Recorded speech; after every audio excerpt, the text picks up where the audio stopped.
주기율표라고 하는 겁니다. 주기율표라고 하는 겁니다. 맨 위에다가 제목을 쓰세요. 주기율표. 여러분들이 지금 받은 건 주기율표라는 거고요.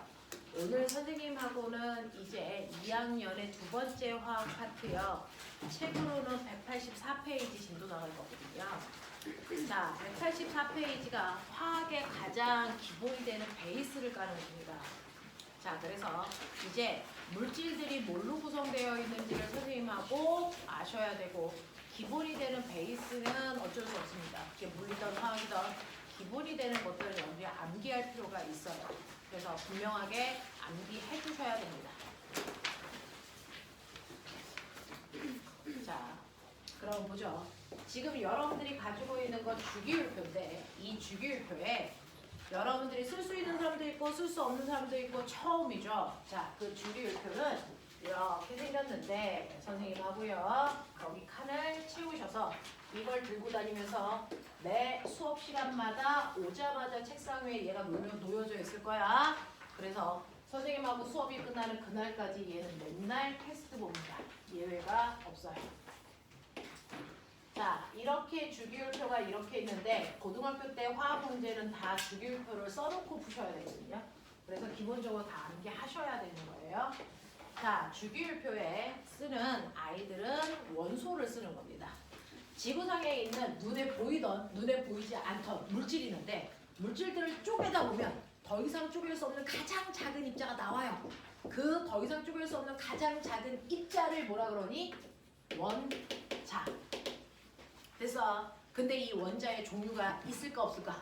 있습니다. 지구상에 118개까지 지금 찾아서 원자들의 종류가 있습니다. 이 원자의 종류를 우리는 뭐라 그러냐면 이걸 원소라고 합니다. 그래서 여러분들이 118개의 원소를 그럼 다 외우냐? 그럴 필요 없어요. 고등학교 3학년 때까지 베이스가 되는 20개만 외우시면 됩니다. 그걸 오늘 외우려고요. 그래서 주기율표 상에 여러분들이 알아둬야 되는 20개의 원소를 정확한 위치에 맞춰서 외우려고요. 그죠? 가장 첫 번째 얘가 그래서 원자 번호 1번인 대문자 H라고 쓰는 이 아이가 바로 수소입니다. 그래서 네, 원자 번호, 원소 기호, 한국 이름 그래서 쓰셔야 됩니다. 자, 그 다음에 두 번째가요. 원자 번호 2번인 He라고 쓰는데 얘 이름이 헬륨입니다. 좀 이따 설명하지만 모든 원소교의 첫 글자는 대문자, 두 번째 글자는 무조건 소문자여야 됩니다. 되겠어? 임의대로 바꾸시면 안 됩니다. 첫 글자는 대문자, 두 번째 글자는 소문자로 쓰는 겁니다. 얘 이름이 헬륨입니다. 자, 그 다음에 원소기호 중에 세 번째가 Li라고 쓰고 이름이 리튬입니다. 쓰자마자 칠판 지우고 바로 시험 볼 겁니다. 쓰면서 외우십시오. 그래서 네, 4번이 B이라고 쓰고 베릴륨. 다섯 번째 B라고 쓰고 붕소. 여섯 번째 C라고 쓰고 탄소. 일곱 번째 N이라고 쓰고 질소.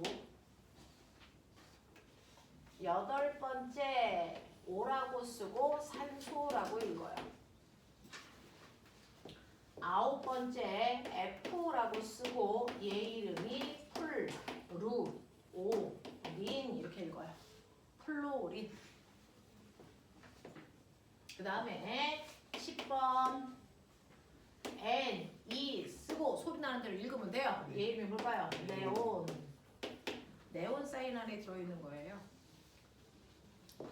자, 그 다음에 11번이 Na 쓰고 소리 나는 대로 읽으시면 되는데 얘 이름이 나트륨.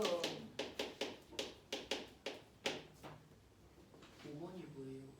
5번은 B라고 쓰고 붕소.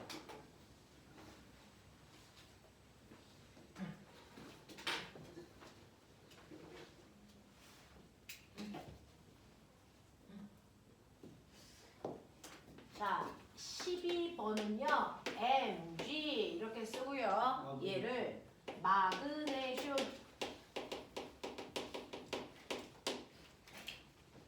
이라고 하고요.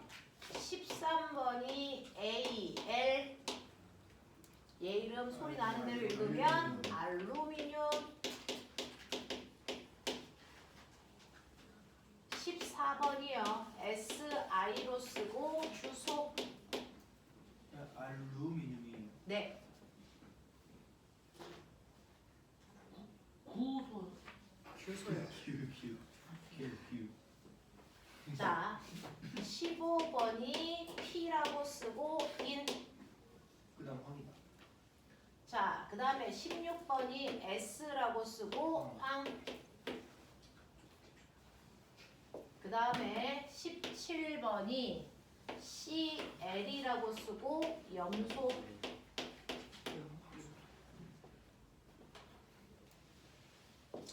18번이 AR이라고 쓰고 아르곤.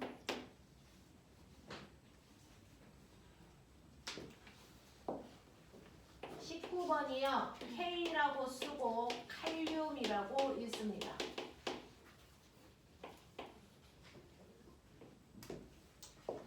20번 CA라고 쓰고 얘가 바로 뼈 속에 있는 칼슘입니다. 이렇게 20개를 외우셔야 되고요. 그리고 외우면서 여기다가 퍼큐 하시면 돼요. 이 퍼큐 속에 있는 이 아이들이 바로 금속입니다. 그걸 뺀 나머지가 비금속입니다. 저 7개만 금속이고 나머지는 다 그냥. 네, 그렇게 말씀드린 거예요. 그걸 표시해야 되죠. 네.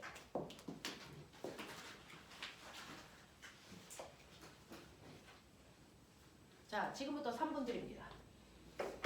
지금 20개만 외우면 되죠. 네.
글자 따서 외워요. 수, 헬, 리, 배, 붕, 단, 질, 산, 푸, 네. 나, 만, 알, 지, 펩, 시, 콜, 라 이렇게 외워요. 그래서 네, 으아 이렇게 외워요. 그래서 네 이렇게 외워요. 형아들. 그래서 나, 수, 해, 리, 배, 붕, 탄, 질, 산, 푸, 네. 나만 알지 펩시 콜라 이렇게 외워요. 그래서 네 여러분들은 여러분들 편한 대로 외우시면 돼요. 되죠? 네. 자 그러면 책상 위에 있는 거 그거 집어넣을래? 그거 넣어.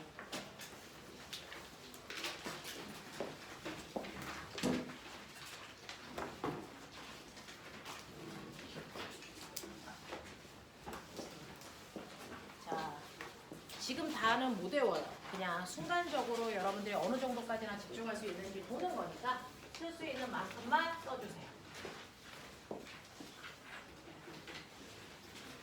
알았어요. 네.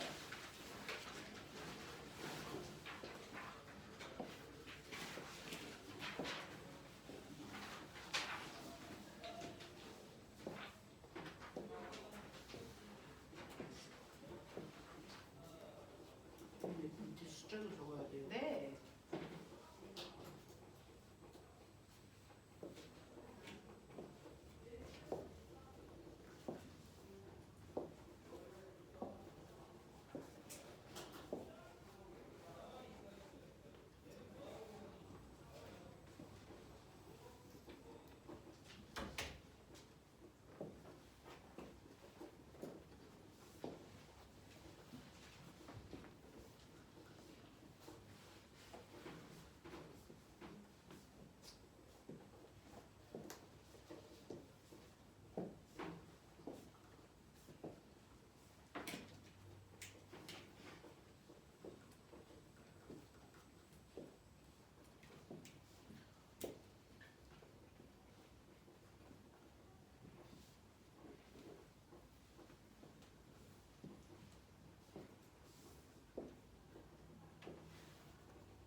다 쓴 사람 손 드세요.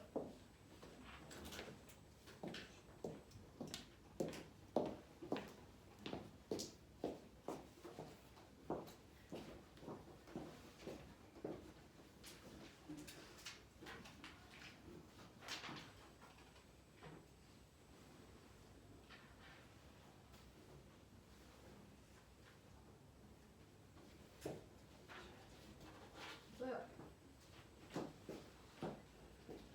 네.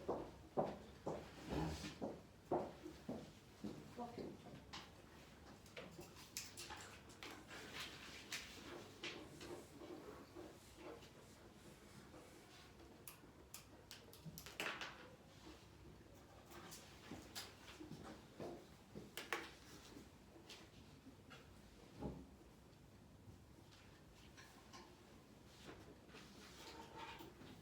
써요.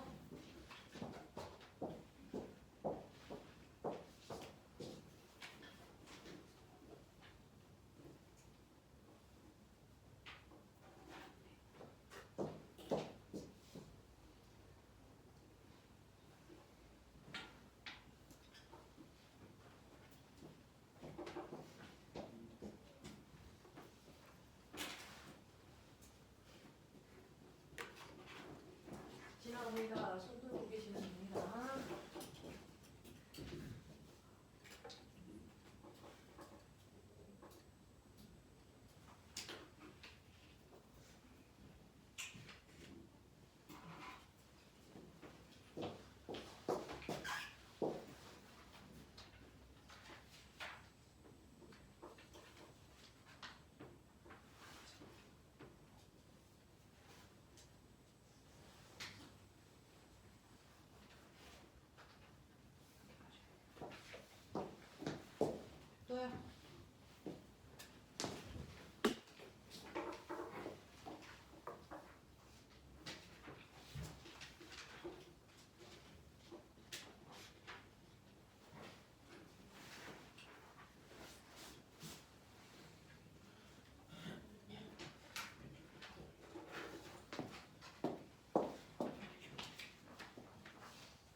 또 검사 안 맡은 사람 누구 있을까요? 쓸 수 있는 데까지만.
자, 지금 체크했던 부분들이 자기가 아직 못 외운 부분이니까 그런 것들은 잘 체크하시면 되고요.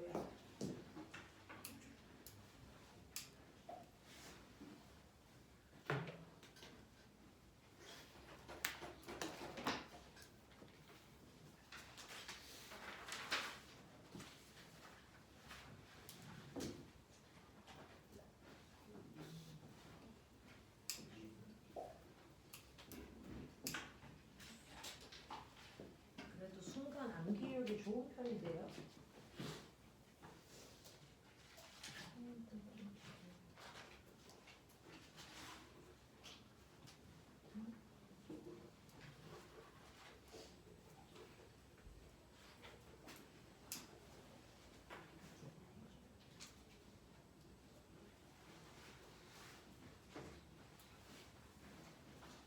자, 이렇게요.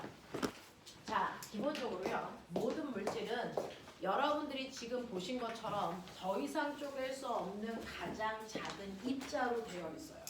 그래서 과학에서는 모든 물질을 구성하는 더 이상 쪼갤 수 없는 가장 작은 입자를 우리는 뭐라고 하는 거냐면 그걸 원자라고 얘기합니다. 이제 교재 피시면 됩니다.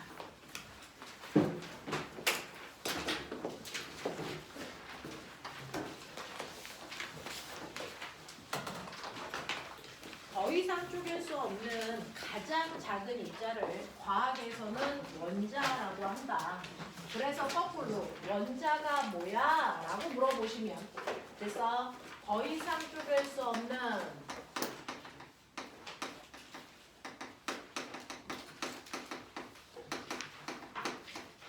가장 작은 입자예요. 이게 원자예요. 이거예요. 그래서 더 이상 쪼갤 수 없는 가장 작은 입자가 원자예요. 근데 이 원자에도 종류가 있어요. 그 원자의 종류를 우리는 원소라고 해요. 라고 하는 거예요. 그래서 원자의 종류를 원소라고 해서 이 물질 속에는 어떤 원소들로 되어 있는지를 찾는 거고요. 그 원소들을 우리가 나타내는 방법들을 하는 겁니다. 자, 지구상에 더 이상 쪼갤 수 없는 가장 작은 입자가 있다는 거 알았는데 입자가 한 종류가 아니고요. 여러 종류가 있어요. 그래서 A라는 입자도 있고 B라는 입자도 있으니까 그러한 원자들의 종류 지금은 100여 개 우리가 찾아내는 중이었어요. 실제로는 118개까지 지구에 있는 과학자들이 찾아냈는데 앞으로도 더 찾아낼 수도 있고 만들어낼 수도 있기 때문에 원자가 118개야 이렇게 안 해와요. 그냥 100여 개 있어 이렇게 합니다. 그래서 100여 개의 원소들이 있어요. 그러면 이 원소들을 모든 사람들이 알 수 있게 나타내야 되잖아. 옛날에 아리스토텔레스처럼 과학자들 엄청 옛날의 과학자들은 자기네들이 알고 있는 그런 원소들을요. 그래서 예쁘게 막 이런 그림으로 그렸어요. 이런 식으로 막 예쁘게 그림으로 그려놨는데 문제는 그림으로 그려놓고 나중에 이걸 딱 봤더니 얘가 뭐야? 몰랐단 말이야. 그래서 그림도 외우고 그 다음에 얘가 누군지도 외우니까 복잡해. 그래서 옛날에는 이렇게 각각의 원소들을 그림 또는 기호들로 나타내는데 너무 복잡해가지고 그러지 말자. 이러한 원소들을 누구나 다 알 수 있게 원소들을 나타내는 원소 기호를 만들자 이렇게 얘기한 거예요.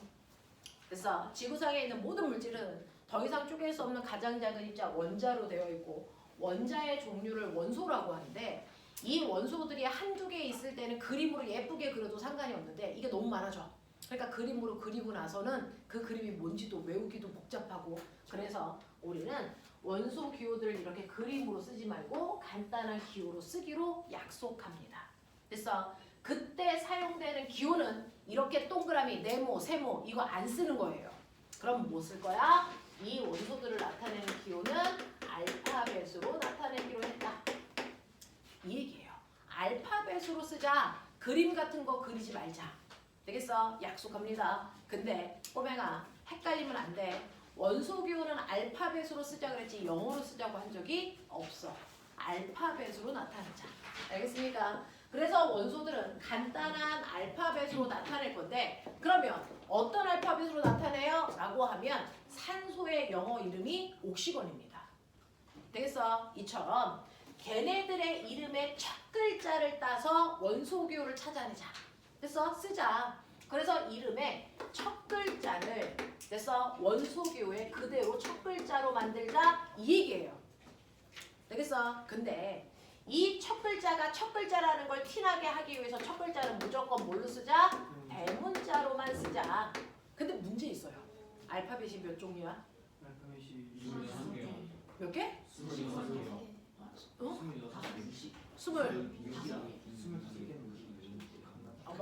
이제 싸우는 중이야? 알파벳이 25개인지 6개인지 싸워야 돼? 몇 개야? 센 사람 빨리! 26개래요. 그래서 알파벳이 26글자랍니다. 집에 가서 한번 써보시면 되죠. 논란의 여지는 없을 거예요. 자, 근데 원소는 100여 종류야. 그러니까 알파벳 하나하나로 원소를 표현할 수는 없고요. 더더군다나 걔네들의 이름의 첫 글자를 따는데 이때 탄소라는 아이의 첫 글자도 C입니다. 카본. 되겠어? 자, 그런가 하면 칼슘이라는 아이도 첫 글자는 C예요. 그리고 염소라는 아이의 첫 글자도 C라고요. 그래서 이런 식으로 첫 글자만 나타내면 그래서 알파벳이 겹쳐서 구별할 수 없어. 그래서 어떻게 하냐면 그러면 하나만 첫 글자로 나타내고 나머지는 구분 안 되니까 두 번째 글자도 쓰자. 그러면 여기서 써야 되는 두 번째 글자는요. 어디서 뽑아와? 라고 하면 원래 이름의 두 번째 글자에서 뽑아와도 그게 또 겹칠 수도 있거든요. 그러니까 그러지 말고 그러면 첫 글자를 뺀 나머지는 풀 네임 중에 겹치지 않는 알파벳 아무 데서나 뽑아오자. 겹치지 않는 알파벳 뽑아오자. 그래서 두 번째 글자를 쓰는데 두 번째는 첫 글자와 구분되게 반드시 뭘로 쓰자? 소문자로 나타내자. 됐어? 기억해. 첫 글자는 이름의 첫 글자에서 따오는 거야. 근데 두 번째 글자는 두 번째에서 따오는 게 아니고 나머지 알파벳 중에 겹치지 않는 알파벳 따오자. 그래서 칼슘은 이름 중에 겹치지 않는 A라는 걸 따온 거고요. 염소는 L이라는 걸 따와서 염소를 CL, 칼슘은 CA 이렇게 쓰면 얘 다 구분되죠. 그래서 이런 식으로요. 첫 글자만 대문자, 두 번째 글자는 소문자로 나타내서 각각의 원소들을 알파벳 조합으로 쓰자라는 얘기를 누가 했을까요? 화학의 아버지. 화학의 아버지. 누굽니까? 돌턴입니다. 화학의 아버지 돌턴이라는 사람이 원소기호 이렇게 쓰자라고 주장한 거야. 됐어? 그래서 그렇게 쓰기로 했던 거야. 근데 돌턴은요. 자기가 이렇게 써놓고 옛날에 예쁘게 그림 그린 것보다 되게 없어 보이잖아. 그래서 얘는 바깥쪽에다가 이렇게 꾸밈을 좀 해. 꾸밈을 좀 이렇게 해놨다고요. 근데 우리는 지금 외운 원소기호에 이런 꾸밈도 없죠. 자, 그래서 이 꾸밈조차도 하지 말자. 그래서 지금 우리가 쓰는 원소기호를 완성시킨 사람은 바로 베르셀리우스라고 하는 사람이야. 그래서 원소 기호를 쓰는 틀을 만든 사람. 첫 글자는 대문자, 두 번째 글자는 중간에서 따온 걸로 소문자로 쓰자. 이 틀을 만든 사람은 돌턴이고요. 우리가 쓰는 형태로 완성시킨 사람은 돌턴이 아니고 베르셀리우스다. 이 정도는 기억하자. 되겠어? 자, 그래서 여러분들은 이런 식으로 돌턴이 제안한 대로 원소교를 만들어서 씁니다. 완성은 베르셀리우스가 한 거고요. 되겠어? 자, 그러면 이런 식으로 원소교를 여러분들이 쓴다 약속했어요. 그럼 그 약속을 잘 지키면 A, B, C 어떤 물질에 보니까 됐어. 얘네들로 되어 있어. 이 안에 원소가 몇 종류 있다는 얘기니? 세 종류. 네. 실제로 대문자가 각각의 원소의 첫 글자니까 얘도 대문자, 얘도 대문자, 얘도 대문자잖아. 그러니까 얘는 A라는 원소와 B라는 원소와 C라는 원소가 누군지 모르겠지만 세 종류의 원소가 결합된 물질이네. 이 정도는 알아요. 됐어. 근데 어떤 물질은요. A, B, C로 되어 있어. 이 안에는 원소가 몇 종류 있다는 거니? 이게 두 종류죠. 왜? 해문자가 두 개 있으니까. 얘는 A, B라고 하는 원소와 C라는 원소가 결합한 거예요. 되겠어? 자, 그런가 하면 얘는 A, 그 다음에 B, C로 되어 있대요. 이거 몇 종류예요? 이거 몇 종류예요? 두 종류죠. 얘 두 개가 대문자고 얘는 소문자니까. 되겠어? 얘 같은 경우에는 A라고 하는 애와 B, C가 만난 거란 얘기잖아요. 이런 식으로요. 얘가 실제로 어떤 원소인지 몰라. 하지만 원소들의 조합을 보면 그 안에 대문자가 몇 개 있느냐에 따라 몇 종류의 원소가 들어있는지 우리가 확인할 수 있잖아요. 이게 과학적인 약속을 지키기 때문에 우리가 알 수 있는 규칙성이야. 자, 그래서 과학은 아주 디테일한 약속들을 지키셔야 합니다. 그걸 통해서 우리는 그 규칙성을 통해서 많은 것들을 서로 알아낼 수 있기 때문이야. 되겠어? 그래서 원소 기호는 반드시 첫 글자는 대문자로, 두 번째 글자는 소문자로 나타낸다. 되겠어? 혹시 이런 애들이 있다면 A, B, C 이거 몇 종류야? 한 종류죠. 대문자가 하나밖에 없으니까. 되겠습니까? 요즘에는 겹쳐서 원소 기호를 세 개를 알파벳 세 개로 하나의 원소를 나타내는 경우도 이제 나타나기 시작했다. 알겠어? 이렇게 됩니다. 됐어? 그래서 대문자 개수 보시면 그 안에 원소가 몇 개 들어있는지 확인할 수 있어요. 이런 얘기입니다. 자, 그래서 우리는 이런 식으로요. 돌턴이 제안한 대로 원자의 종류에 있는 원소들을 간단한 기호로 나타냅니다. 그 기호를 뭐라 그런다고요? 원소기호라고 얘기합니다. 됐어? 그래서 여러분들은 지금 원소기호를 20개 외우셨어요. 됐어? 원소기호를 20개를 외우셔서 다음 주부터 그거를 잘 쓸 수 있게끔 한 번씩 들고 다니면서 외워주십시오. 우리가 외우는 원소 기호는 돌턴이 제안하고 베르셀리우스가 완성한 됐어? 원소입니다. 자, 근데 이러한 원소들이요. 100여 종류가 있는데 얘네들이 약간 규칙성이 있어. 비슷한 애들이 있어. 비슷한 애들. 그래서 비슷한 애들이 같은 줄에 오게끔 표를 만들어 놓은 걸 우리는 뭐라 그런다? 그걸 조금 전에 썼던 주기율표라고 합니다.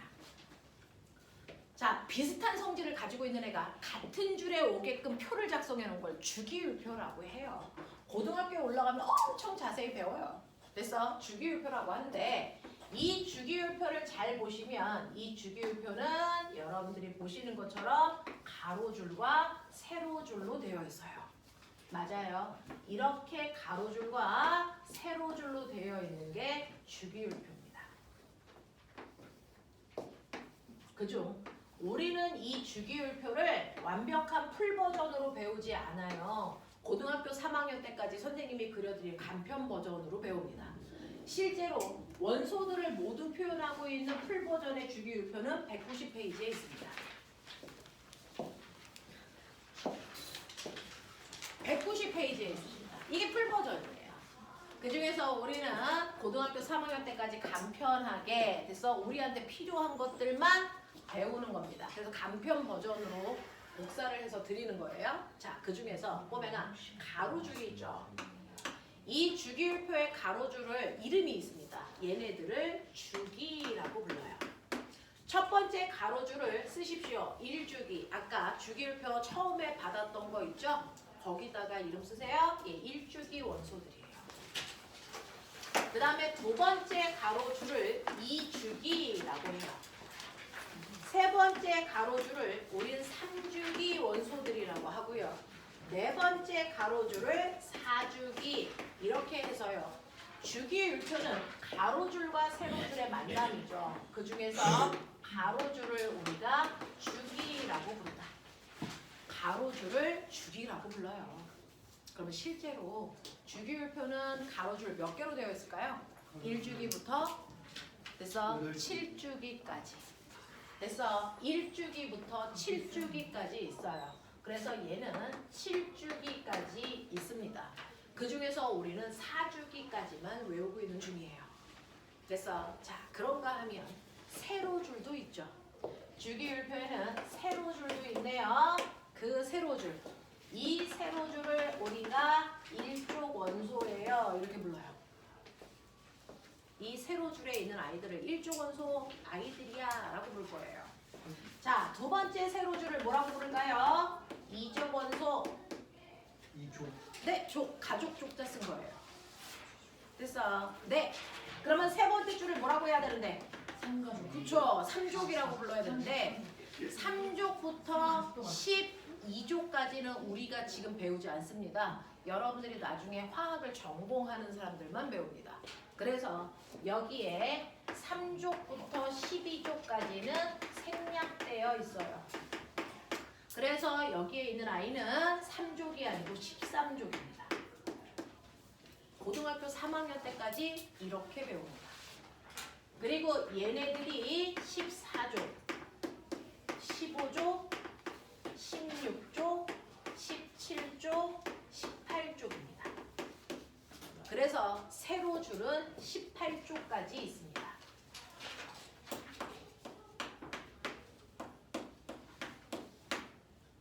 이렇게 있어요.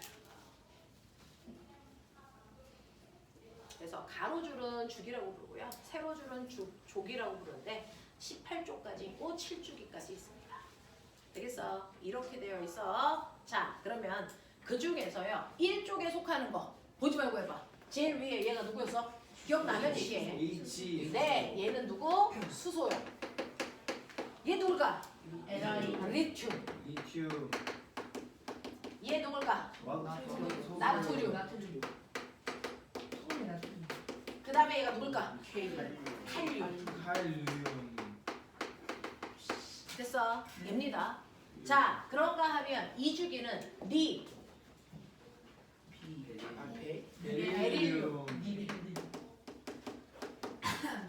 그 다음 붕소, 그 다음 산소. 산소, 질소. 질소, 산소, 플로리아. 플루오린. 이름 정확하게. 플루오린. 됐어. 자, 중학교 2학년 시험에요. 원소 기호와 이름이 바르게 연결되지 않은 거 찾아라. 나올 거니까 이름 정확하게 기억하세요. 플루오린입니다. 그 다음 뭡니까? 네오. 네오. 됐어. 그러면 2주기 13족이 누구니? 네? 뭐야? 뭐라고요?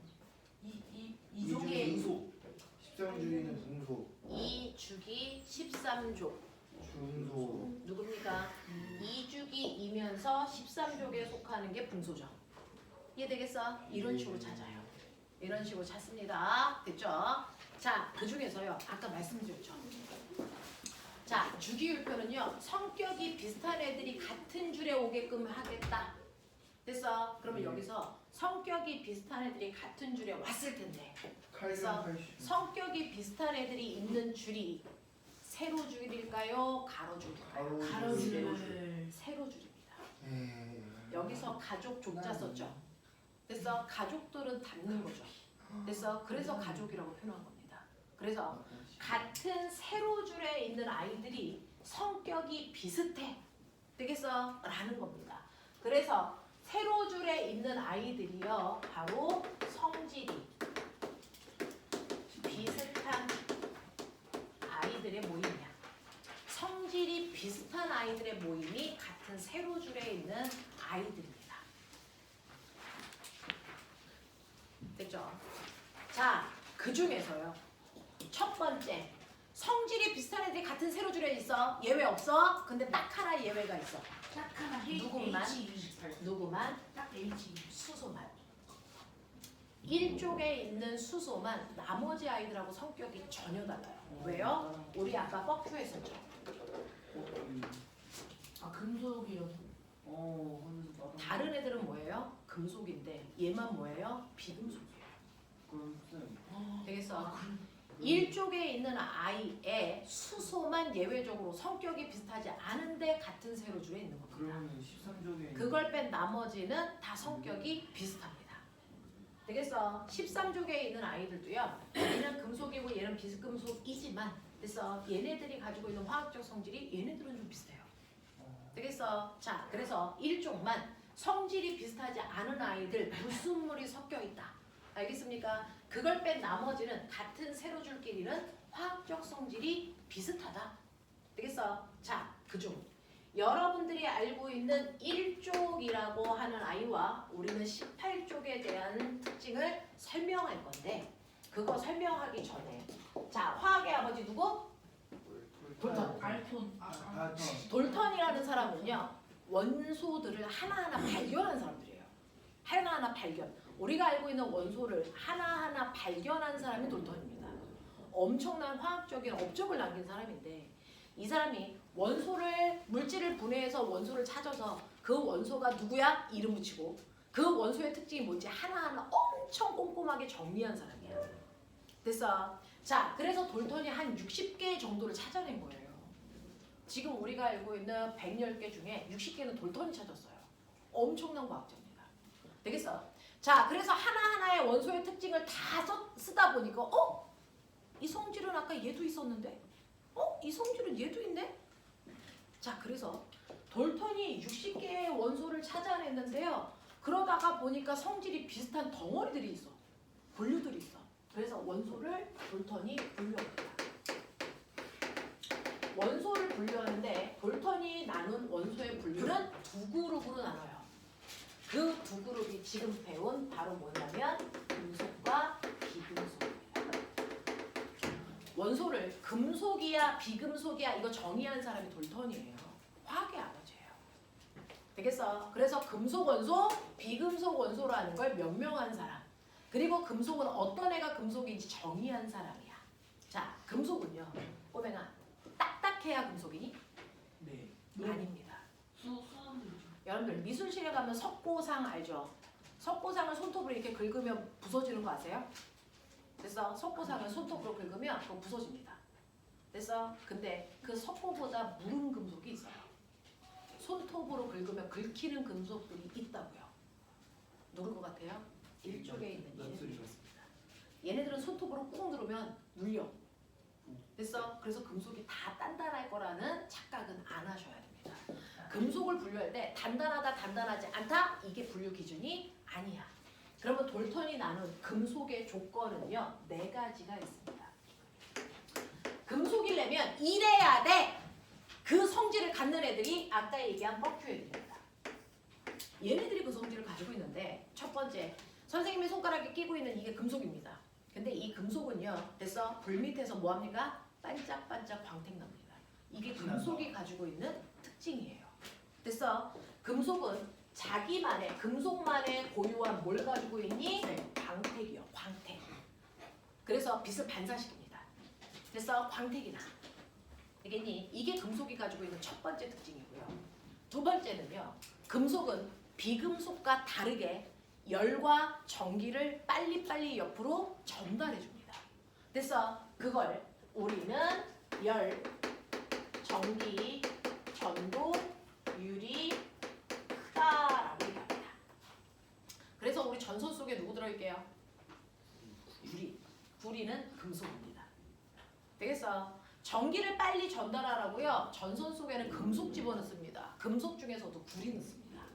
이렇게 금속들은요. 열이나 전기를 빨리빨리 옆으로 전달해요. 되겠어? 그래서 우리가 이렇게 알콜 램프에다가 한쪽에 이렇게 구리를 갖다가 대고요. 그리고 반대쪽을 이렇게 잡고 있으면 금방 뜨거워져요. 근데 똑같은 길이에 유리를 갖다가 대고 손을 잡고 있으면 구리보다 훨씬 천천히 뜨거워집니다. 왜? 열 전달하는 속도가 구리가 훨씬 더 빠르기 때문이에요. 금속이라서 그래요. 되겠어? 자, 그런가 하면 세 번째 금속의 특징이요. 금속은요, 꼬맹아, 유리는 망치로 꽝 하고 치면 부서지죠. 비금속이라서 그래요. 금속인 철판은요, 불에다가 달군 다음에 망치로 계속 두드리면 어떻게 되니? 그나마 얇게 펴져요. 쿠킹 오일처럼 얇게 필 수도 있습니다. 금속들은 이렇게 압력을 가해서 때리면 얘가 부서지는 게 아니고 얇게 펴집니다.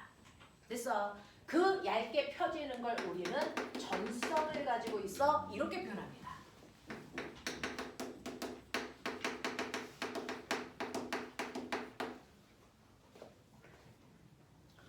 자, 그런가 하면 네 번째. 자, 금속은요, 철사처럼 가늘고 길게 뽑을 수 있어요.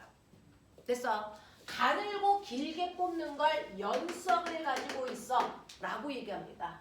철사처럼 가늘고 길게 뽑아내는 걸 연성을 가지고 있어 이겁니다. 이런 금속만이 가지고 있는 이 성질은 왜 금속은 이런 성질을 가지고 있을까요? 금속은 이 안에 자유롭게 움직이는 뭐가 많아요? 자유전자. 그 자유전자 때문에 빛 반사를 잘하는 겁니다.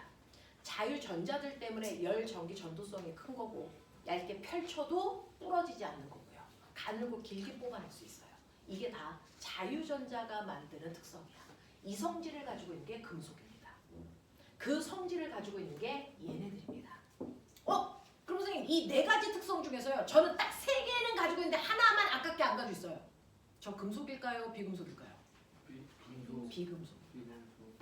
이 네 개의 성질 중 하나라도 안 가지고 있으면 금속이 아닌 겁니다. 그래서 아닐 비자를 써서 비금속이야. 이렇게 얘기한 거예요. 되겠어? 자, 그래서 이러한 성질을 가지고 있지 않은 이 중에 하나라도 안 가지고 있으면 금속이 아니죠. 걔네들이 얘네들입니다. 비금속입니다. 되겠어? 그래서 원소를 금속과 비금속으로 나눈 사람이 돌턴이고요. 금속은 이 네 가지의 성질을 가지고 있어야 된다. 되겠어? 근데 금속 옆에 있는 얘네들 있잖아요. 얘네들 약간 금속 옆에 있는 얘네들은 약간 금속의 성질을 많이 가지고 있는 비금속이야. 4개 중에 한 3개쯤 가지고 있어. 됐어? 그래서 금속과 비금속의 경계선에 있는 아이들이야. 걔네들을 우리가 뭐라 그럴 줄 아세요? 걔네들을 준금속, 이걸 반도체 라고 얘기하는 거예요. 되겠어? 하지만 얘네들은 엄밀히 따지면 그냥 비금속입니다. 비금속 중에서 금속의 성격을 조금 많이 가지고 있는 비금속들을 반도체라고 한다. 그래서 그걸로 반도체 만드는 거다. 이런 얘기예요. 자, 그래서 원소를 우리가 금속과 비금속으로 나눌 수 있어. 금속의 조건은 이런 거야. 그럼 꼬맹아, 우리요. 지구상에 원소가 110개쯤 있다 그랬죠. 그 중에서 우리 20개밖에 안 해봤는데 금속이 많을까? 비금속이 많을까? 비금속이요. 그렇죠. 그런 착각이 들죠. 금속이 훨씬 많습니다. 금속이 훨씬 많고 비금속이 오히려 소수입니다. 여러분들 풀 버전 피세요. 풀 버전을 피시면 돼서 우리 책에는 금속과 비금속을 구분하지는 않았네요. 풀 버전을 피시면 거기에 12족에 있는 12족까지는 금속입니다. 그래서 12족에 있는 애들까지는 금속에 속합니다. 그래서 금속 원소가 훨씬 많은데 우리는 간편 버전으로 배우다 보니 중간에 우리가 생략한 얘네들이 다 금속이거든요. 얘네들이 다 금속이에요. 이게 빠져있다 보니 금속이 적은 것처럼 보이는데 3족부터 12족이 싸그리 다 금속이거든요. 그래서 원소 중에 금속 원소가 훨씬 많습니다. 그 중에서 우리가 보는 이 부분에서는 금속이 적은 것처럼 보이지만 실제로는 금속 종류가 훨씬 많다. 되겠어? 이런 거죠. 자, 근데 금속이 어디 있습니까? 주기율표상의 왼쪽 아래쪽이 금속. 됐어? 자, 주기율표상의 오른쪽 위쪽이 비금속. 되겠습니까? 이렇게 되어 있어요. 자, 그러면 이런 식으로 원소를 금속과 비금속으로 나눴는데 그 중에서 1족 원소요. 1족 원소 중에서 성격이 비슷하지 않은 애는 빼십시다. 누구? 수소. 네, 수소를 제외하고. 수소를 제외한 1족 원소들은 싸그리 다 금속 원소예요. 자, 수소를 제외한 나머지 원소들이 싸그리 다 금속 원소입니다. 자, 근데 이러한 일족 원소들은요 어떠냐면 리튬, 나트륨, 칼륨 얘네들은 손톱으로 누르면 꾹 하고 찍힙니다. 되겠어? 그리고 여러분들이 케이크 살 때 케이크 잘라 먹으라고 플라스틱 칼 주잖아요.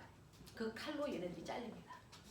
그래서 일족 원소들은요 수소를 제외하면 금속인데 얘네들의 이름이 있어요. 알칼리 금속. 옛날에 썼던 단어야 알칼리. 요즘은 그걸 뭐라 그래? 염기성. 되겠어? 제 염기성 금속이라는 뜻이야. 되겠어? 얘네들은 염기성의 성질을 띠는 금속이에요. 그걸 우리가 알칼리 금속이라고 얘기합니다. 자, 이 알칼리 금속인 일족 원소들인 리튬, 리튬 밑에 나트륨 밑에 칼륨이야. 되겠어? 일족. 리튬 밑에 나트륨, 나트륨 밑에 칼륨. 얘네들이 일족 원소예요. 자, 이 일족 원소의 특징은요. 대단히 무르다. 약하다는 뜻이야. 단단하지 않아. 그래서 케이크 자르는 빵칼로도 충분히 잘립니다. 그래서 엄청 무른 금속이야 라는 얘기입니다. 자, 그러면서 얘는 됐어. 그냥 나트륨이나 리튬을 공기 중에 이렇게 놓잖아요. 순식간에 녹습니다. 우리가요. 나트륨 덩어리가 이렇게 있는데 그 나트륨 덩어리를 빵칼로 자르잖아요. 그럼 여기에 이렇게 잘려요.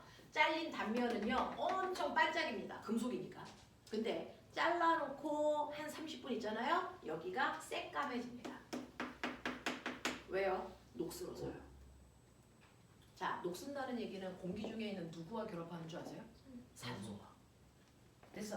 그래서 얘는 쉽게 녹습니다. 자, 한국말로 얘기하면 이거고 화학적으로 얘기하면 얘는 산소와 반응성이 크다. 그래서 공기 중에 산소가 있으면 미친 듯이 산소와 결합하는 거야. 그래서 녹슨 금속 되는 거야. 그래서 까매져. 알겠습니까? 이렇게 됩니다. 근데 얘는 또 하나 물에다가 넣어봐. 물에다가 넣으면요 얘는 발포 비타민처럼 미친 듯이 확 녹아요. 엄청 잘 녹아요. 되겠어? 자, 그래서 얘는 물에 잘 녹는다는 얘기예요. 물에 잘 녹는다는 일상적인 얘기를 화학적으로 표현하면 물과 반응성이 크다는 거야. 됐어? 물에 엄청 잘 녹아. 물에 엄청 잘 녹아. 근데 물에 녹을 때 어떠냐면 발포 비타민 물에 넣으면 녹으면서 뭡니까? 기포가 막 생기죠. 기포가 생긴다는 얘기는 거기서 기체가 발생하고 있다는 얘기예요. 저 일족 금속 원소도 물에 녹이면 발포 비타민처럼 녹으면서 기포가 막 발생합니다. 이때 발생한 기체가 뭔지 아세요? 수소 기체가 발생합니다.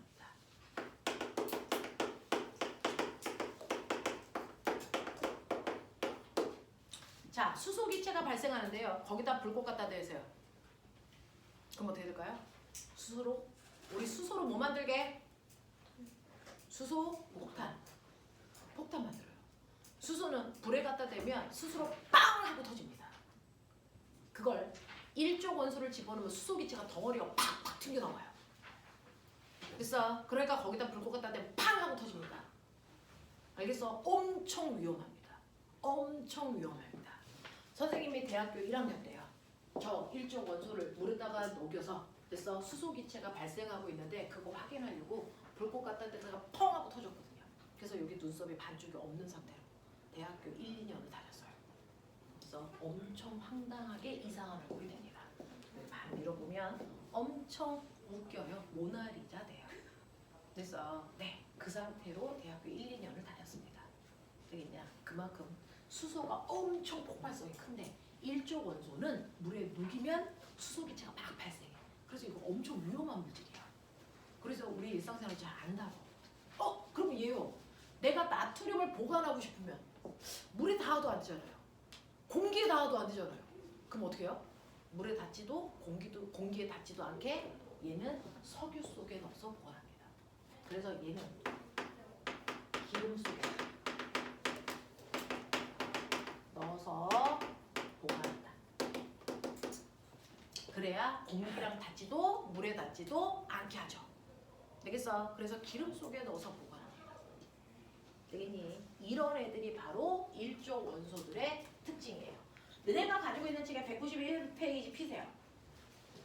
191페이지 피시면 일조 원소는요. 리튬, 나트륨, 칼륨이고요. 거기 밑줄 쳐. 수소 제외. 항상 그래요. 수소 빼고 얘기하는 거야. 그래서 자 그래놓고 우리 책에는 아가들이라 아직 안 써 있어요. 근데 우린 쓰죠. 그래서 적어도 하이팝을 배우니 알칼리 금속. 수소를 제외한 일조 원소들의 별명 알칼리 금속 원소다. 쓸 수 있죠.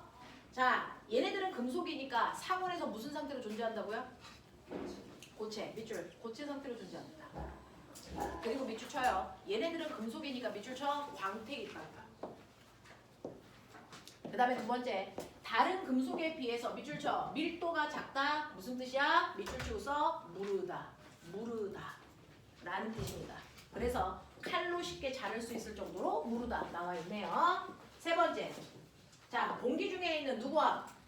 산소와 잘 반응한다. 그래서 그 산소와 잘 반응한다에 밑줄 치고 쓰세요. 쉽게 녹슨다. 쉽게 녹슨다.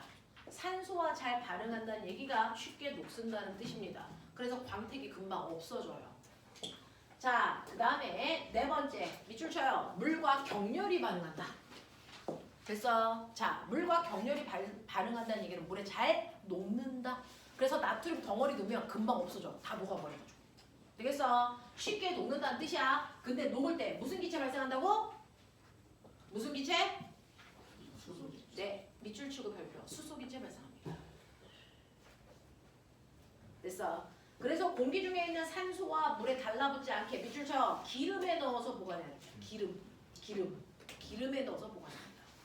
되겠어. 이게 알칼리 금속 원소의 특징입니다. 그래서 맨 앞에 있는 얘네들은 이런 특징이 있고요. 그러면 이 중에서 이런 특징이 더 강하게 나타나는 게 누구예요? 칼륨 쪽으로 갈수록 그 성질이 강하게 나타나요. 어차피 외울 건데 이거 통과하면 또 나오고 화학원에 가면 또 나오는데 지금 그냥 외워. 되겠어? 어차피 똑같은 얘기가 고등학교 1학년, 고등학교 2학년 계속 나옵니다. 그러니까 한번 외울 때 그냥 이런 애가 있어가지고 이 중에서 반응성이 칼륨으로 갈수록 더 커. 이렇게까지 외웁시다. 고등학교 가서 편합시다. 되겠어? 그래서 일조 원소는 수소를 제외하고 나면 알칼리 금속 원소고요.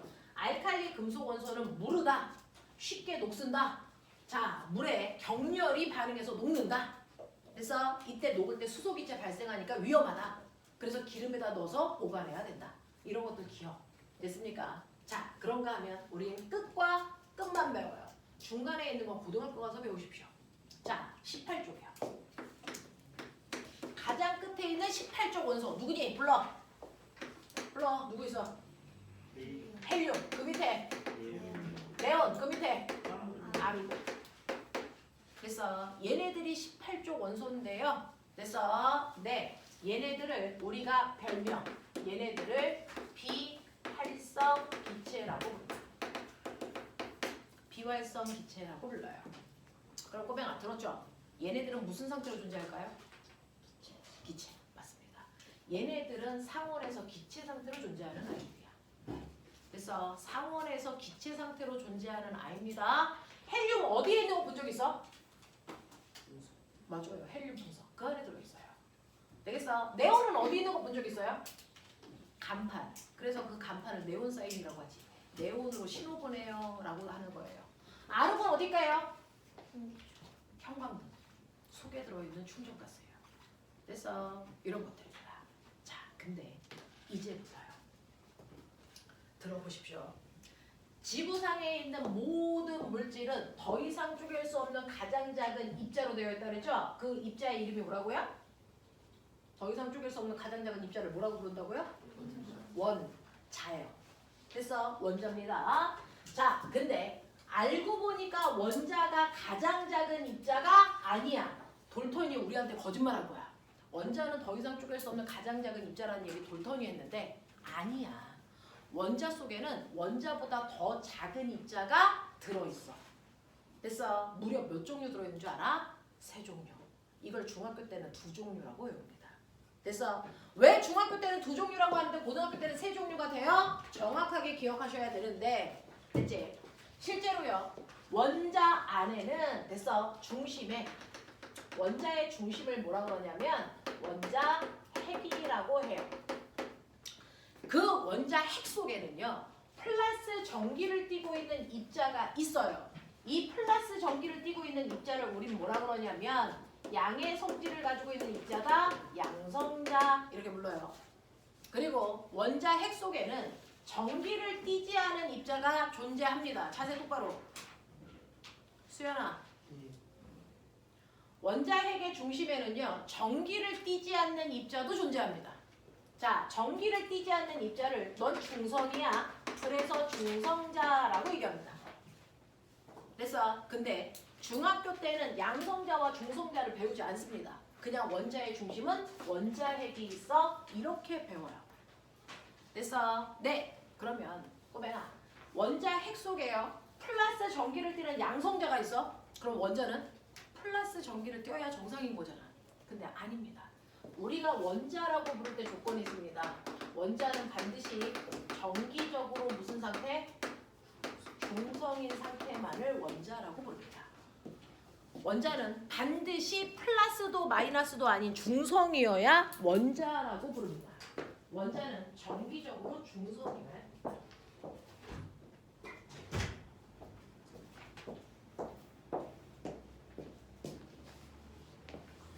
원자는 정기적으로 중성이어야 되는데 예를 들어 나트륨. 얘 누군지 알죠? 이름 뭐라고요? 이름 뭐라고요? 나트륨. 그럼 생각해 보세요. 나트륨은 원자번호 몇 번이었냐? 11. 11번입니다. 그래서 네, 선생님이 계속 기억할 수 있게 자꾸 물어봐 드릴게요. 나트륨은 11번입니다. 그러면 이 원자들이 가지고 있는 이 번호는 어디서 왔을까? 이 번호가 바로 원자 핵 속에 있는 양성자의 개수입니다. 양성자의 개수야. 그래서 아까 수소는 원자번호 몇 번이었어? 1번? 1번. 그러면 얘는 원자 핵 속에 양성자가 몇 개 있다는 거야? 한 개 있다는 거야. 됐어? 근데 나트륨은 원자번호가 11번이잖아. 원자 핵 속에 양성자가 11개 있다는 거야. 근데 그게 왜 중요해? 양성자가 하나 있냐 두 개 있냐에 따라 성격이 결정돼요. 그래서 수소는요 불 갖다 대면 펑 하고 터져. 왜? 양성자가 하나 있어서 그래요. 산소는요 불 갖다 대면 터지는 게 아니고 불이 잘 타게 도와줘. 왜? 양성자가 8개 있어서 그래요. 되겠어? 원자의 성격은 양성자의 개수가 결정합니다. 원자의 성격은 양성자의 개수가 결정합니다. 양성자의 개수만 같으면 성격은 같습니다. 되겠어? 자, 그래서 그만큼 중요하기 때문에 양성자의 개수를 원자 번호로 붙여준 겁니다. 그래서 나트륨은 원자 핵 속에 플러스의 전기를 띠는 양성자가 무려 11개 들어있다는 뜻입니다. 그럼 플러스 전기적 세기도 11이죠. 근데 왜 중성이야? 그건 바깥쪽에 플러스와 반대 성격을 띠고 있는 마이너스의 전기적 성질을 띠고 있는 입자가 원자의 바깥쪽에 있어요. 얘 이름이 뭘까요? 얘 이름을 전자라고 부르자. 그래서 원자의 바깥쪽에 있는 마이너스의 전기적 성질을 띠고 있는 아이를 우린 전자라고 부른다. 자, 그러면 꼬맹아 중성이 되려면요. 플러스가 11개 있네? 마이너스인 전자가 몇 개 있으면 되는 줄 아세요? 이거 정확하게 11개 있으면 중성입니다. 왜? 양성자 하나가 띠는 전기적 세기와 전자 하나가 띠는 전기적 세기가 똑같아서요. 개수만 같으면 중성이 돼요. 그래서 나트륨은요. 양성자가 11개 있을 뿐만 아니라 전자도 11개 들어있구나 이 뜻입니다. 그래서 얘는 정기적으로 중성입니다. 이 상태만을 중성인 상태만을 우리가 원자라고 부르고요. 중성이 깨지면 원자라고 못 부릅니다. 불법이에요. 그래서 중성이 아닐 때는 원자라고 안 부릅니다. 그래서 그때부터는 이온이라고 불러요. 되겠냐? 그 얘기는 조금 이따 해줄게요. 그래서 원자라고 하는 애들은 무조건 정기적으로 중성이에요. 그러면 원자의 바깥쪽에 전자가 있어야죠. 근데 원자는 양파 같은 아이야. 그래서 원자핵 바깥쪽에 전자가 있는데요. 전자가 아무렇게나 있는 게 아니고요. 여러 겹의 양파 껍질처럼 전자가 있을 수 있는 전자 껍질을 가져요. 실제로 원자 속에는 전자가 있을 수 있는 전자 껍질을 갖습니다. 몇 개? 무한대로 가져요. 그중 안쪽 껍질부터 너는 첫 번째 껍질이야 넘버 1, 너는 두 번째 껍질이야 넘버 2, 넘버 3, 넘버 4, 그래서 넘버 무한대까지 있어요. 그래서 전자 껍질이 까도 계속 있어. 무한겹 있어. 그래서 근데 전자들은요 가장 안쪽이 가장 안정적이래요. 그래서 무조건 전자가 들어오면 가장 안쪽부터 채우려고 해요. 그래서 안쪽부터 전자가 이렇게 들어가서 채우려고 하는데 꼬맹아 생각해. 전자와 전자 사이에는 서로 밀어낼까 당길까? 인력이 생길까 청력이 생길까? 청력이요. 같은 극끼리 밀어냅니다. 그래서 절로 가 이 새끼야. 너무 붙지 마. 그래서 서로 밀어낸 청력이 작용한단 말이야. 그래서 얘네들이 따닥따닥 붙어있을 수가 없어. 되겠어? 자, 근데 첫 번째 껍질은 공간이 좁아. 그래서 공간이 좁으니까 여기에 전자가 들어가도 몇 개밖에 못 들어가냐면 2개 들어가면 꽉 차. 2개밖에 못 들어가요. 근데 그걸 뺀 나머지 껍질들은요 조금 공간에 여유가 있으니까 8개까지 채울 수 있어요. 나머지 애들은 다. 되겠어? 이 얘기입니다. 자, 그러면 이렇게 전자들이 채워져 있는데 그 중에서요 꼬맹아 첫 번째 맨 위에 있었던 이 아이가 누구라고? 수소라고. 원자 번호 1번. 잘 따라와봐. 자, 수소는요 꼬맹아 원자 번호 1번이니까 양성자 몇 개 있을까? 하나 있어. 똘똘하네. 원자핵 속에 양성자 하나 있다? 그러면 전자도 몇 개 있을까? 몇 번째 껍질에? 첫 번째 그렇죠. 첫 번째 껍질에 전자 하나 들어있는 게 수소 원자의 구조입니다. 그래서 얘는 첫 번째 껍질에 전자를 한 개 가지고 있는 구조야. 근데 그 밑에 리튬 볼게요. 리튬은 원자 번호가 몇 번일까요? 3번입니다. 좋았어. 3번입니다. 3번은 원자핵 속에 양성자가 3개 들어있어. 그러면 전자도 3개 있어야 된다. 근데 첫 번째 껍질에 전자 몇 개 들어가게? 2개밖에 못 들어가. 그럼 세 번째로 어떡할 거야? 그쵸. 이건 두 번째 껍질에 하나가 들어가 있죠. 그래서 가장 바깥쪽에 있는 껍질이 전자가 들어있는 가장 바깥쪽 껍질이 두 번째 껍질이고요. 그 두 번째 껍질에 전자가 한 개 들어갑니다. 지금부터 제가 얘기하는 거에 규칙성을 찾으셨어야 됩니다. 그래서 그걸 찾아보십시오. 자, 그 밑에 원자 번호 11번인 나트륨 있습니다. 나트륨은 원자 번호 11번이니까 수연아 필기하고 있다가 집에 가기 전에 필기하고 검사하고 가자. 자, 양성자가 11개 있으니까 양성자 11개 있죠. 거기에 전자가 11개 들어가야 되는 거잖아. 자, 그럼 불러. 첫 번째 껍질에 2개. 두 번째 껍질에 8개밖에 못 들어가요. 그래봤자 10개야. 그럼 11번째는 어디 들어가야 돼? 세 번째 껍질에 하나 들어갑니다. 그래서 나트륨은요. 세 번째 껍질에 전자가 한 개 들어가 있는 구조죠. 뭔가를 찾나? 우리 꼬맹이들이. 그 밑에 19번이요. 19번 이름 뭐라고? 칼륨. 뭐죠? 칼륨입니다. 얘는 원자 번호 19번이니까 양성자가 몇 개 있냐면 11개, 19개 있습니다. 그럼 불러. 첫 번째 껍질, 두 번째, 세 번째, 8개. 합쳐서 몇 개? 18개니까 하나 더 필요하죠. 네 번째 껍질에 몇 개? 하나. 그래서 칼륨은 네 번째 껍질까지 전자가 들어있고 가장 바깥쪽 껍질에 있는 전자가 한 개입니다. 되겠어? 되겠어? 자, 제가 뭐 보여드리고 싶을까요? 자, 한 껍질씩 늘어나죠. 맞죠? 근데 가장 바깥쪽 껍질에 전자 몇 개 있어요? 네. 가장 바깥쪽 껍질에 있는 전자의 개수가 그 가족들의 번호입니다. 얘 몇 쪽 원소? 왜 1쪽일까요? 왜 1쪽일까요? 가장 바깥쪽 껍질에 전자 몇 개 있어서 한 개 있어서 그렇습니다. 가족 번호는 가장 바깥쪽 껍질에 있는 전자의 개수를 가족 번호로 놓은 겁니다. 되겠어? 그러면 얘네들보다 한 칸 더 옆에 있는 거 리튬 옆에가 누구니? 베릴륨. 됐어. 간단하게 보죠. 얘는 양성자가 4개 있어. 첫 번째 껍질에 몇 개? 2개. 두 번째 껍질에 몇 개? 2개입니다. 그 밑에 있는 원자번호 19번 마그네슘 보여드릴게요. 양성자가 12개 있습니다. 첫 번째 껍질에 2개, 두 번째 껍질에 8개, 마지막 껍질에 몇 개? 2개. 얘네들 다 가장 마지막 껍질에 전자 몇 개 있습니까? 2개. 그래서 가족 번호가 뭡니까? 2조 원소입니다. 그 옆에 가죠. 그 옆에요. 원자번호 5번 누구 있습니까? 무소. 양성자 5개. 물론 첫 번째 껍질 2개, 세 번째 껍질 3개입니다.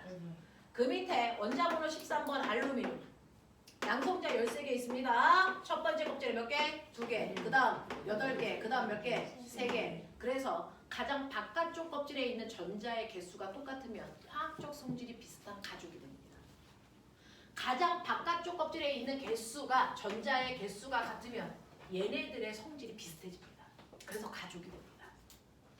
그래서 가장 바깥쪽 껍질에 전자 하나 가지고 있는 애들이 1조 원소, 2개 가지고 있는 아이들이 2조 원소, 3개 가지고 있는 아이들이 우리 뭐 13조 원소. 됐어? 가족번호의 일자리 숫자가 가장 바깥쪽 껍질에 있는 전자수입니다. 되겠어? 이 얘기야. 이 얘기야. 되겠어? 이런 얘기입니다. 이런 얘기입니다. 자, 그 다음.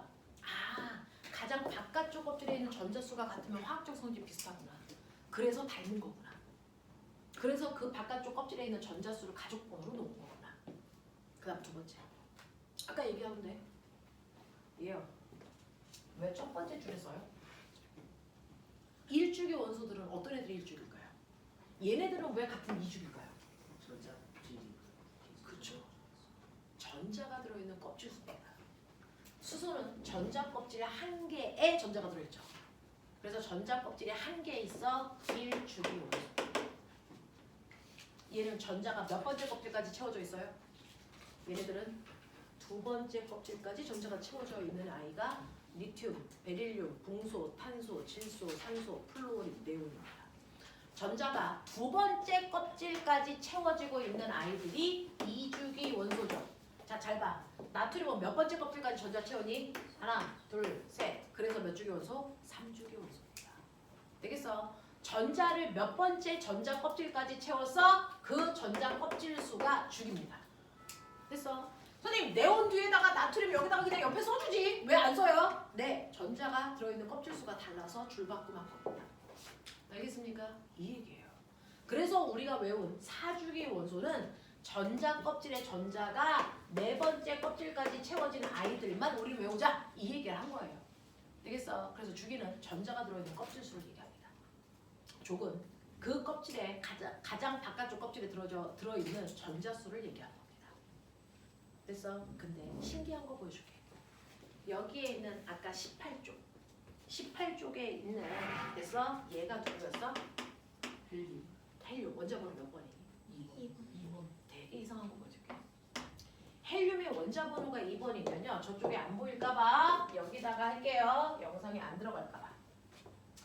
자, 가장 바깥쪽 껍질, 가장 끝에 있는 18쪽에 헬륨이 있습니다. 얘는 원자번호 2번이죠. 그러면 양성자가 몇 개 있어야 되니? 2개. 자, 그러면 첫 번째 껍질에 몇 개? 2개. 첫 번째 껍질은 전자 몇 개 들어가면 꽉 찬다 그랬어? 2개. 그래서 꽉 찼어요. 자, 원자번호 10번 누구니? 네온. 양성자 몇 개? 10개니까 채워보자. 첫 번째 껍질에 몇 개? 2개. 꽉 찼네. 두 번째 껍질. 네. 전자가 들어있는 가장 바깥쪽 껍질에 8개 채웠어요. 어떤 상태? 꽉 찬 상태죠. 되겠어요? 꽉 찼네. 원자번호 18번 아르곤. 불러요. 양성자 18개. 불러. 2개, 8개, 8개. 무슨 상태? 꽉 찬 상태. 근데 알아요? 얘 가장 바깥쪽 껍질에 몇 개 있어요? 2개 있잖아요. 근데 바깥쪽 껍질에 전자 2개 있는 애들 있었어요. 어디에 있어요? 여기 있죠. 얘네들이죠. 2조 원소. 얘네들도 가장 바깥쪽 껍질에 전자 2개 똑같이 2개 있는데 그러면 헬륨 여기 와야 되는 거 아니야? 저 새끼 갑자기 왜 저기가 있어? 얘네들의 두 개와 제가 가지고 있는 두 개의 의미가 전혀 달라서 그렇습니다. 얘가 가지고 있는 두 개의 의미와 얘가 가지고 있는 두 개의 의미가 전혀 달라. 같은 줄에 있으면 안 돼. 쉬쌌냐? 수업 시간에 첫 졸면 뒤진다 이 개놈식. 그냥. 자, 얘가 가지고 있는 이 두 개의 의미와 얘가 가지고 있는 두 개의 의미가 전혀 달라. 뭐가 달라요? 두 번째 얘는요. 두 개지만 이 껍질이 꽉 찼니 들 찼니? 들 찬 상태야. 전자가 두 개 있지만 들 찬 상태의 두 개야. 근데 얘는 꽉 찬 상태의 두 개입니다. 전자는요. 전자가 들어있는 가장 바깥쪽 껍질이 꽉 찼냐 안 찼냐가 가장 중요한 관건입니다. 그게 바로 원자의 안정성을 결정합니다. 완벽함을 결정합니다. 가장 완벽한 아이들이 꽉 채운 애들입니다. 얘네들입니다. 18쪽 원소는 가장 완벽한 아이들입니다. 됐어. 원자계의 BTS야. 선생님 BTS 팬이야. 아니 거기에 누구 있지? 몰라. 몬스터 BTS만 알아. 아이돌 이름 중에. 중국 자, 중국 아 정국이 있어. 네. 또 걔네들이 몇 명이야? 몬스터 어? 4명? 중국밖에 모르는데 몇 명 있어? BTS는 몇 명 아이들이야? 7명. 7명의 아이들이야? 비 7명이나 있어? 비 군대 내가 보내는 3명인가 밖에 없는데? 비 정보 어떻게 7명이나 있어? 네. 그리고 자, 조슈아 몬스터 가끔 가다가 콜라 사 먹으면 거기에 얼굴 있는 애들. 조슈아 비. 이름이 비야? 레몬스터가 뭐예요? 봐. 야, 얘네들은요. 원자계의 완벽한 아이돌 BTS야. 그러면 거꾸로 얘기할게. 이걸 뺀 나머지는 허접한 애들이야. 지금 군대가 있는 불쌍 얘네들은 허접한 애들. 왜요? 원자에서 가장 중요한 건 얼마나 완벽하냐. 그걸 얼마나 안정적이냐라고 표현합니다. 가장 바깥쪽 껍질까지 전자가 꽉 채워져 있는 상태가 완벽한 상태입니다. 그럼 거꾸로 얘기하죠. 얘는 꽉 차니? 아니요 첫 번째 껍질에 전자 몇 개 채워야 되니? 두 개요 2개 채워야 되는데 수소는 몇 개 채웠니? 하나. 하나밖에 못 채웠죠. 들찬 상태야. 더럽게 불안정한 상태야. 리튬은요. 두 번째 껍질에 전자 하나 채웠죠. 근데 두 번째 껍질은 몇 개 채워야 정상이니? 그러니까요. 더럽게 불안정한 상태입니다. 그래서 이 100여 개의 원소 중에 완벽한 아이들은 딱 하나다. 18쪽에 있는 얘네들밖에 없다. 18쪽은 완벽한 아이들의 모임입니다. 그러니까 헬륨이 가장 바깥쪽에 전자가 2개 있다고 해서 얘 성격이 마그네슘과 같을까? 아니요 전혀 다릅니다. 얘네들은 불완전하거든요.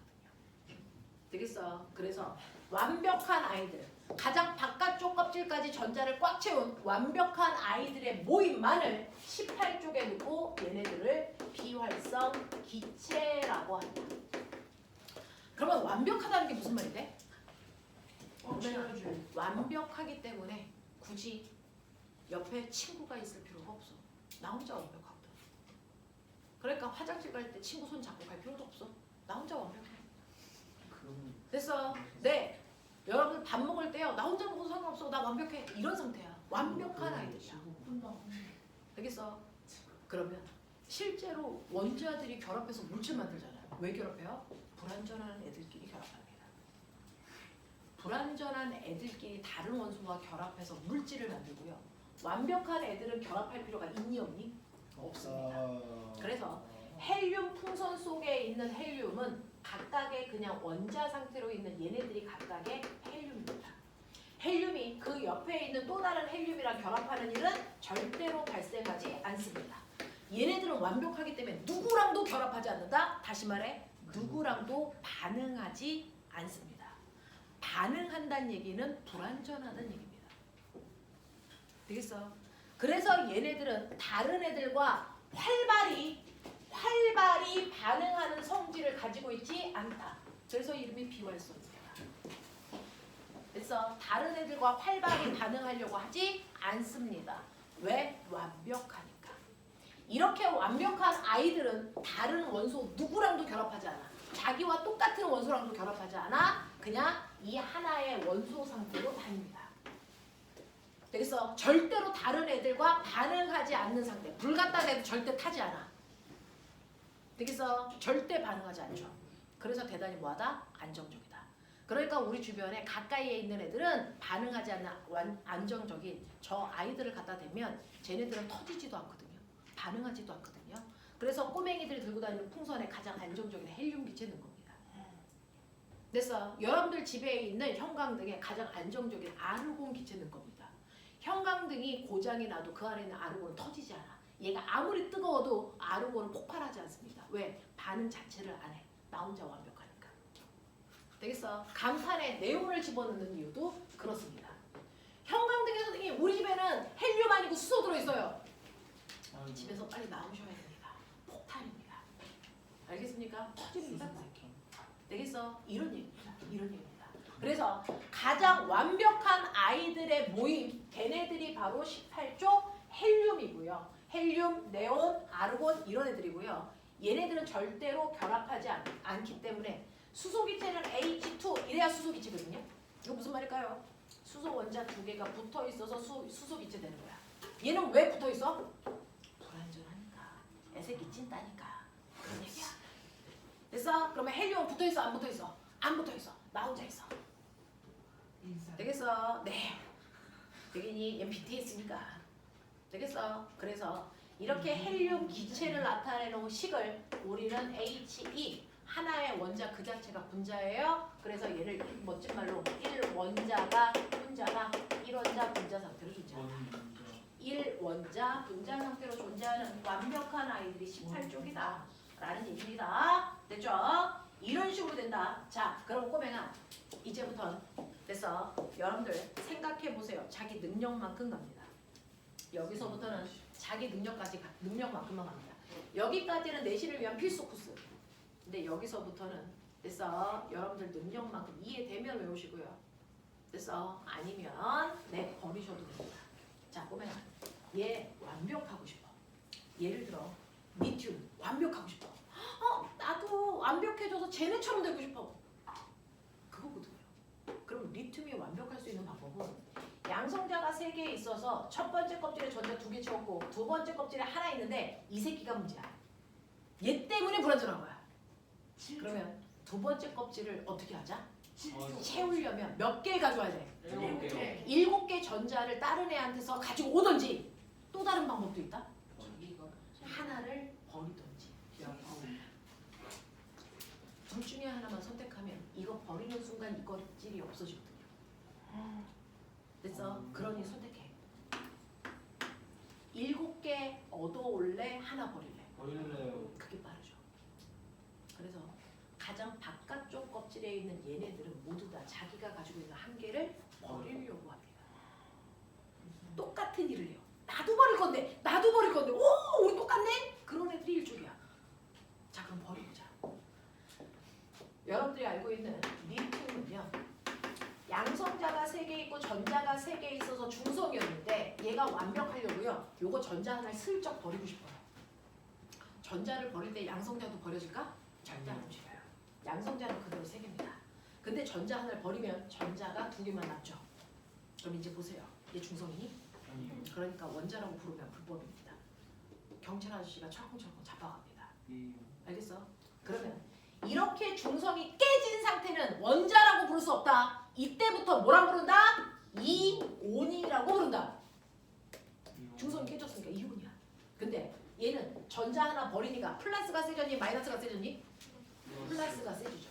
그래서 플러스의 성격을 띠고 있는 이온을 우리 뭐라 그런다? 양이온이라고 한다. 양이온이라고 합니다. 양이온. 아, 전자 하나 버리겠구나 얘네들. 되겠어? 그러면 양이온이라는 표현을 어떻게 할까? 오른쪽 어깨 위에 플러스를 이렇게 씁니다. 이게 이온이라는 표시야. 오른쪽 어깨 위에 플러스를 이렇게 쓰면 이 새끼들 양이온이네? 이 뜻이야. 됐어? 전자 몇 개 버렸어? 하나. 전자 하나 버린 양이온이에요. 근데 우리 수학 시간에 배웠지? 1이라는 숫자는 뭐하자? 생략하자.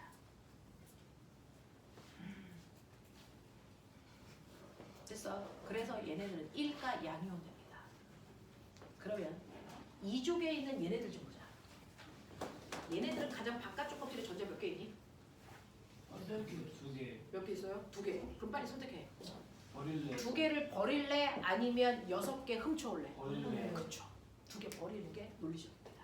그러면 얘네들도 2개를 버리니까 무슨 이온이 됩니까? 양이요 근데 몇 가 양이야? 플러스 2 그렇죠. 2개를 버렸다 2 플러스 2가 양이온 되는 애들입니다.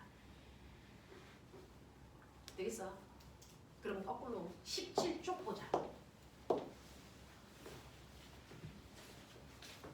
17쪽을 보면요. 17쪽에 누구 있게? 플로린, 염소. 이제 이렇게 나올 때까지 우리 외울 거예요. 플로린의 원자 번호가 몇 번인 줄 아세요? 9번. 그러면 양성자 몇 개 있니? 9개. 9개. 9개 첫 번째 껍질에 2개, 두 번째 껍질에 7개. 한개 뽑으면 자, 얘는요. 원자 번호 17번입니다. 첫 번째 껍질에 몇 개 들어갑니까? 2개요. 두 번째 8개, 세 번째 몇 개 들어갑니까? 7개. 그래서 가장 바깥쪽 껍질에 전자가 7개 있기 때문에 17쪽 원소입니다. 납득해요? 그러면 얘도 꽉 찬 상태는 아니니까 불안정합니다. 나 꽉 채우고 싶어. 방법. 7개 버릴래? 하나 가져올래? 버릴래요 가져올래요 얘는 가져오는 걸 선택했습니다. 그래서 하나를 받아서 8개 만든대요. 그러면 플로린의 입장에서는요. 양성자가 9개 있고 전자가 9개 있어서 중성이긴 했지만 대단히 불안정하다. 그래서 전자 하나 받아서 양성자는 9개인데 전자가 10개 있게 됐다고요. 됐어? 그러면 얘는 중성이니?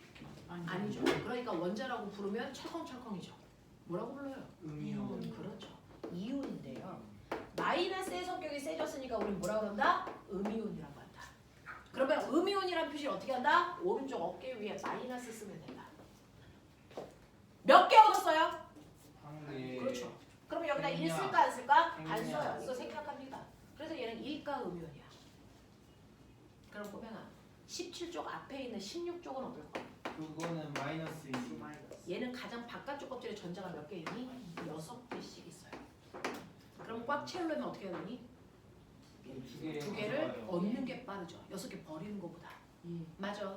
그래서 여기에 있는 산소와 황은 전자를 2개씩 얻어서 이가 음이온 됩니다. 이거 외우는 게 우리 다음 주에 할 얘기야. 근데 그냥 외우는 게 아니고요. 같은 족끼리는 전하량이 똑같잖아요. 1조 원소들은 모두 다 플러스 1가. 됐어. 2조 원소는 2 플러스. 됐어. 3조 원소는 3 플러스. 양성자는 3 플러스, 아니 양이온은 3 플러스까지밖에 없어요. 4 플러스 없습니다. 그리고 17쪽은 뭐? 마이너스 1가. 됐어. 네. 16쪽은 뭐? 2 마이너스. 마이너스는 2 마이너스밖에 우리 안 씁니다. 3 마이너스, 4 마이너스 이런 거 안 씁니다. 되겠어? 이렇게 된다. 자, 그러면서 꼬매야. 얘는 이름이 뭐니? 읽어. 그러면 얘는 이름을 뭐라고 읽어야 되니? 같은 물질이 아니니까 다르게 불러야죠. 나트륨 플러스 자, 얘는 나트륨이라고 있고요. 얘는 나트륨 플러스 이온이라고 읽어요. 되겠어요? 양이온들은요. 그래서 이름 여러 개 붙이는 것도 귀찮아. 그냥 이온이라고만 붙이면 돼. 그러면 꼬맹아 읽어. 얘는 뭐라고 읽겠냐? 수소 이온이야. 얘 뭐라고 읽겠냐? 리튬 이온이야. 얘 뭐라고 읽겠냐? 마그네슘 이온이야. 양이온들은요. 그냥 뒤에 이온만 붙여주면 돼. 뭐 꾸미고 그러는 거 자시고 하는 거 되게 싫어해. 근데 음이온은 난 좀 예쁘고 싶은데 좀 꾸며줘 이런 거 해. 그래서 음이온은 그래서 음이온들은요. 살짝 이름을 꾸미고 싶습니다. 그래서 이름 뒤에 뭐뭐 화자 붙여둘래. 꽃 화자. 뭐뭐화 이온 이렇게 붙여줘. 됐어? 자, 얘 이름이 뭐지? 풀, 루, 오, 린. 그러면 F 마이너스. 풀, 루, 오, 린, 화, 이, 온. 되겠냐? 이렇게 하기로 했어. 됐어? 자, 얘 이름이 뭔가? S. 황 그쵸? 얘 황이야. 그러면 얘 S2- 뭐라고 부를까? 산화 이온이. 그렇죠. 맞습니다. 이렇게요. 그래서 음이온들은 뒤에다가 화자 붙여주래. 됐어? 네. 대부분이 화자 붙입니다. 자, 근데 이름이 열나 촌스러워서 화자 붙이면 더 촌스러운 애들 있어. 자, 누구냐면 얘 이름 뭐죠? 산소. 얘는 CL. 얘 누구죠? 염소. 염소. 됐어. 네. 그래서 얘네들은요 끝이 소로 끝나서 열나 이름 촌스러워. 산화유. 그래서 요거 띄고 화 붙입니다. 됐어. 그래서 O2- 뭐라고 읽을까? 산화유. 그렇죠. 얘는 산화이온. 얘 뭐라고 읽을까? 황. 아유. 뭡니까? 염화이온. 그래서 이 두 개만 소자 띄고 그냥 막바로 화 붙여요. 되겠어? 자, 그러면 꼬맹아.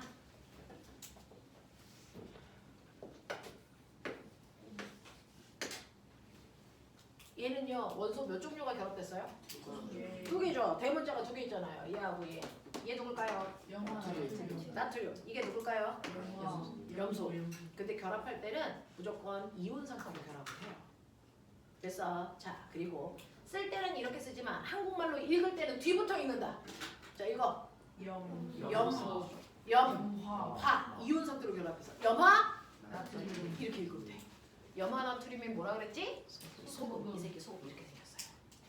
됐어. 이게 염화 나트륨 소금입니다.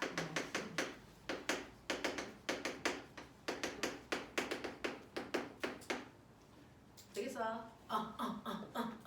됐어? 네. 너네 그거 알아? Fe가 뭘까? 이거 철이야. 우리가 주기율표상에 안 해봤는데 Fe는 금속 중에 철이다. 됐어? 네. Fe2O3인데 숫자 신경 쓰지 말고.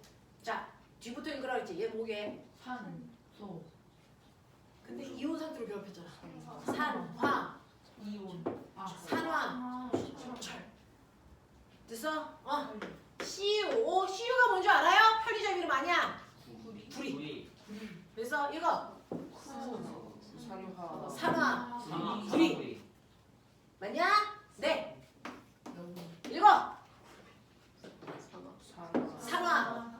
탄소. 탄소. C는 탄소. 산화, 탄소. 근데 보면 얘 골 때려. CO2도 있는데 CO2도 있어. 그래서 얘는 똑같이 탄소와 산소로 되어 있는데 산소가 하나 붙었냐 두 개 붙었냐 차이야. 그래서 얘는 산소가 몇 개 붙었는지도 앞에 이름 붙이자. 불러. 1. 산화, 탄소. 그럼 이게 뭐야? 2. 산화, 탄소. 네가 숨 쉴 때 나오는 게 이거야. 이산화탄소. 알겠어? 자, SO가 있고 SO2가 있어. 불러. 1. 산화, 황. 그죠? 그래서 원소교를 조금 외우시는 게 편해요. 자, 이거 2. 산화, 황. 알겠냐? 네, 얘도 있어. NO, NO2. 불러. 일산화, 질소. 예. 이산화, 질소. 되겠냐? 이렇게 있는 거야. 되겠어? 네. 그러면 우리요 질산칼륨 아까 물질의 특성하면서 용해도가 큰 게 질산나트륨이야, 질산칼륨이야 뭐 이런 것들도 있어요. 그것도 나중에 쓸 수 있게 해드릴 거고요. 자, 그 중에서요 아까 주기율표 받은 거에 주기율표 받은 거에 꼬맹아 요 뒤에 보면 뭐라고 써 있어? 보이지? 보이지? 여기 뭐라고 써 있지? 자, 여러분들이 기억해야 되는 우리가 일반적으로 일상생활에 나타나는 분자들입니다. 그래서 일상생활에서 볼 수 있는 원자들이 결합되어 있는 아이들이거든요. 이거 다음 시간에 외울 건데 지금 그냥 쓸 수 있는 것들 써줄 테니까 외울 수 있는 사람들은 외워와. 첫 번째 이산화탄소는 알겠다. 써봐. 이산화탄소 어떻게 써? CO2. 그쵸. 됐어. 우리 이산화탄소는 중학교 때 상식이래요. 이제 이거 외우셔야 돼요. 이산화탄소 어렵지 않아? 괜찮아? 오케이. 두 번째가 뭔지 아세요? 암모니아. MNO NH3 NH3이면 자, NH3를 암모니아. 방구 낄 때 냄새 나는 거 암모니아 때문이잖아. 그래서 암모니아. 자, 그 다음에 메테인. 천천히 외우셔도 돼요. 다음 주에 해드릴 거니까 지금은 그냥 써만 놔. CH4. 여러분들 집에서 쓰는 도시가스가 메테인으로 만든 거예요. 메테인 들어있어요. 자, 그 다음에 과산화수소인데 과산화수소 쓰기 전에 밑에다가 써. 물은 먼저 알고 있어야지. 물을 다 알고 있을 것 같아서 안 했는데 네, 물은 H2O야. 뭐하고 뭐로 된 거야? 물이 뭐하고 뭐로 된 거야?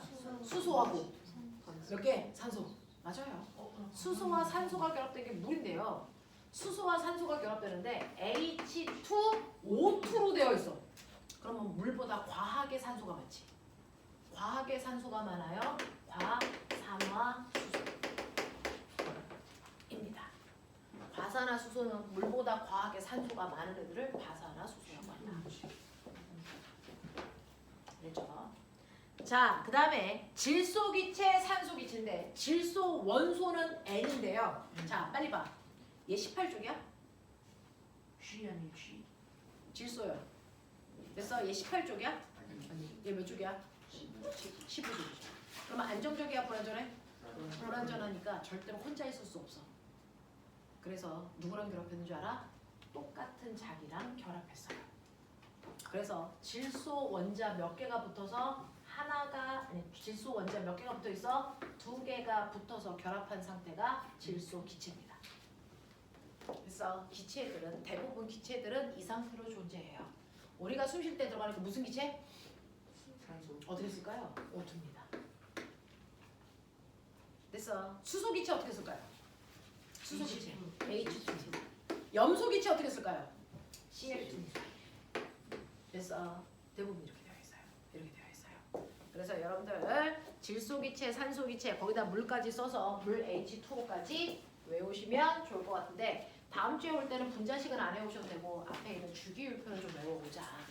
주기율표는 좀 외워보자. 되겠어? 이렇게 됩니다. 자, 그래서 여러분들한테요 오늘 설명을 해드렸는데 맨 앞에 자 원소 자 184페이지죠. 184페이지에 거기에 있는 탈레스, 아리스토텔레스, 라부아지에 이 사람에 대한 얘기는 못했어요. 이건 다음 주에 해드릴게요. 그래서 그것과 관련된 문제는 오늘 안 풉니다. 자, 어떤 문제를 빼고 푸시면 되냐면 196페이지에 1번, 2번 이거 빼요. 이거는 다음 주에 풀게요. 1, 2번 빼고 3번부터 푸시면 돼요. 3번부터 여러분들이 가지고 있는 책에서 어디까지 풀어오시면 되냐면 199페이지까지 풀어오시면 돼요. 할 수 있겠어? 네. 96쪽부터 199쪽까지는 1번이가 나가고요. 네. 여기까지. 선생님이 카톡방에다가 숙제 내드리고 있어요. 됐죠? 네. 자, 오늘 여기까지 할게요.